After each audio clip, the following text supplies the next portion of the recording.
नमस्कार दोस्तों, स्वागत है आपका आज की एक बेहद स्पेशल एपिसोड में। आज हम एक बेहद महत्वपूर्ण विषय पर बात करेंगे। जैसा कि आप सभी को पता है कि यूपीएससी ने अपने 100 साल पूरे कर लिए हैं। 100 साल, एक शताब्दी का सफर। 1925 से लेकर 2025 तक यूपीएससी ने देश के हजारों सपनों को एक नई पहचान दी है। ये सिर्फ एक एग्जाम नहीं बल्कि एक ऐसा सफर है जहां से भारत के कुछ सबसे प्रतिभाशाली और समर्पित लोग निकलते हैं जो देश की तकदीर लिखते हैं। आज जब यूपीएससी अपने 100 साल पूरे कर रहा है तो चलिए मिलकर जानते हैं इसके इस लंबे सफर की कहानी। एक कहानी मेहनत, डेडिकेशन और नेशन बिल्डिंग की। तो आज का जो हमारा पूरा डिस्कशन है वो यूपीएससी की ऐतिहासिक पृष्ठभूमि पर ही आधारित है। तो चलिए हम एक एक करके इनको समझ लेते हैं। जैसा कि आप सभी को पता है कि 1 अक्टूबर 2025 को यूपीएससी के 100 साल पूरे हो गए हैं और इसकी स्थापना की बात करें तो इसकी स्थापना हुई थी 1 अक्टूबर 1926 को। अब समझ लेते हैं इसकी औपनिवेशिक उत्पत्ति की, यानी कि इसकी शुरुआत कैसे होती है। तो 1924 में ली आयोग आता है।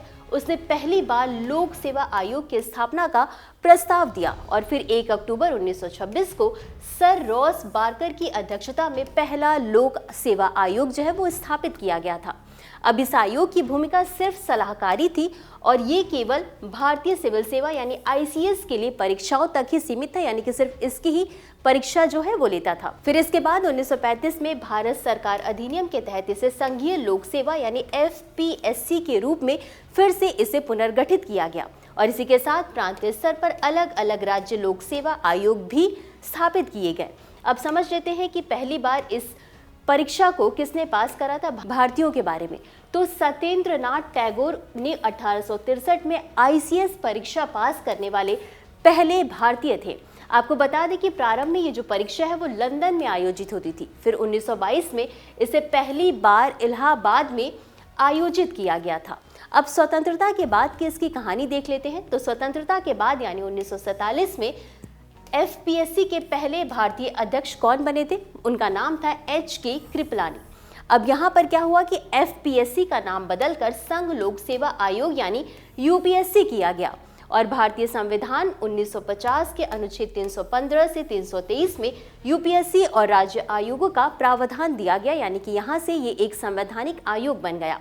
और इसी के साथ 26 जनवरी 1950 की बात करें तो 26 जनवरी 1950 को एफपीएससी का नाम बदलकर यूपीएससी हो गया और आईसीएस सचिव का नाम बदल करके भारतीय प्रशासनिक सेवा यानी आईएएस कर दिया गया। तो ये थी इसकी ऐतिहासिक पृष्ठभूमि। अब आधुनिक भारत की बात करें तो आधुनिक भारत यानी 75 वर्षों में यूपीएससी की जिम्मेदारियां व्यापक तरीके से बढ़ी हैं। अब यूपीएससी सिर्फ एक एग्जाम कंडक्ट नहीं कराता बल्कि इसके तहत कई एग्जाम होते हैं। वो कौन कौन से होते हैं एक बार हम उन्हें विस्तार से देख लेते हैं। तो सिविल सर्विसेज एग्जामिनेशन यानी सीएसई जो कि आपका सबसे प्रतिष्ठित एग्जाम है, Indian forest service examination, Indian economic service या Indian statistical service examination, employees provident fund organisation, combined geo scientist examination, combined defence service examination, national defence academy और इसके अलावा कुछ और एग्जाम है जो यूपीएससी कंडक्ट कराता है, तो उन्हें भी हम देख लेते हैं। Naval academy examination, SO steno CISF AC, combined medical service examination, engineering service examination, central armed police forces और जियोलॉजिस्टिक एग्जामिनेशन। तो यूपीएससी ने अपना दायरा बहुत बढ़ाया है। इसके साथ ही साथ इसमें कई तरह के सुधार हुए। समय समय पर बच्चों की जो भी परेशानियां थी उन्होंने आवाज़ उठाई और यूपीएससी ने उनके लिए सुधार भी किए हैं।